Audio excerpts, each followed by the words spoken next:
বিভিন্ন ইস্যু ঘিরে সম্প্রতি বিএনপিকে চাপে ফেলার প্রবণতা চলছে বলে মনে করছেন দলটির নীতি নির্ধারকরা। তারা বলছেন, কোনো নেতিবাচক ঘটনা ঘটলেই সংঘবদ্ধভাবে বিএনপি নেতাকর্মীদের জড়িয়ে অপপ্রচার চালানো হচ্ছে। বিশেষ করে সামাজিক যোগাযোগ মাধ্যম ও নেট দুনিয়ায় কটাক্ষপূর্ণ এবং অশালীনভাবে আক্রমণ চলছে। অথচ যে কোনো অন্যায়ের বিরুদ্ধে বিএনপি সবসময় জিরো টলারেন্স নীতি গ্রহণ করেছে।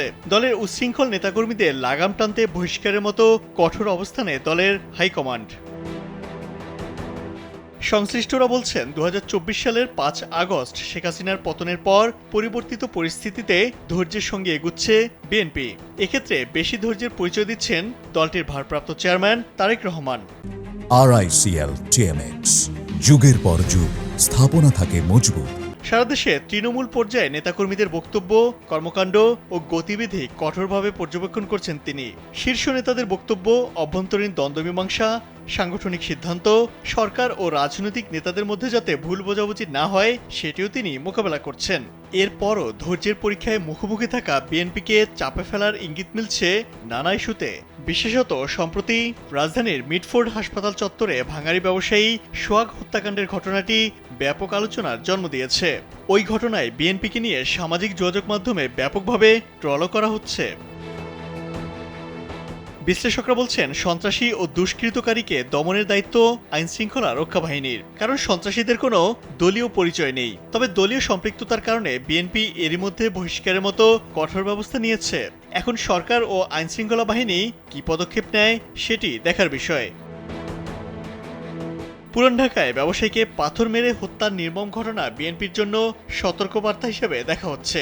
দলটির নেতাকর্মীদের পাশাপাশি সুশীল সমাজের অনেকেই সমালোচনা ও প্রতিবাদ মুখর। অনেকে বলছেন, তৃণমূল থেকে কেন্দ্র পর্যন্ত উচ্ছৃঙ্খল নেতাকর্মীদের লাগাম না টানলে বিএনপির ভাবমূর্তি ধরে রাখা কঠিন হবে।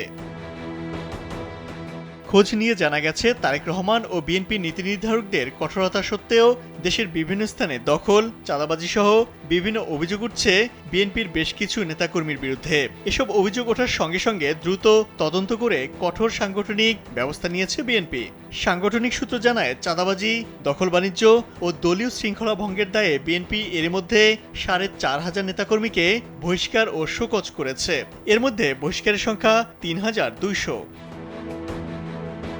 এসব বিষয়ে দৃষ্টি আকর্ষণ করা হলে বিএনপির স্থায়ী কমিটির সদস্য সালাউদ্দিন আহমেদ কালবেলাকে বলেন, মিটফোর্ডের ঘটনায় সিরিয়াস ব্যবস্থা নেওয়ার পরেও বিচ্ছিন্ন ঘটনার দায় বিএনপির উপর চাপানো অপরাজনীতি। এটা নোংরা রাজনীতির চর্চা।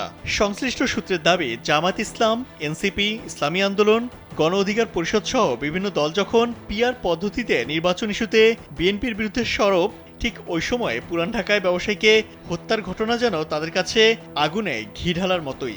সবাই একযোগে সামাজিক মাধ্যমে নেতিবাচক প্রচার চালাচ্ছে, বিএনপিকে ঘায়েলের জন্য নতুন তৎপরতার চেষ্টা করছে। এমন পরিস্থিতিতে বিএনপি কিছুটা চাপের মুখে পড়েছে।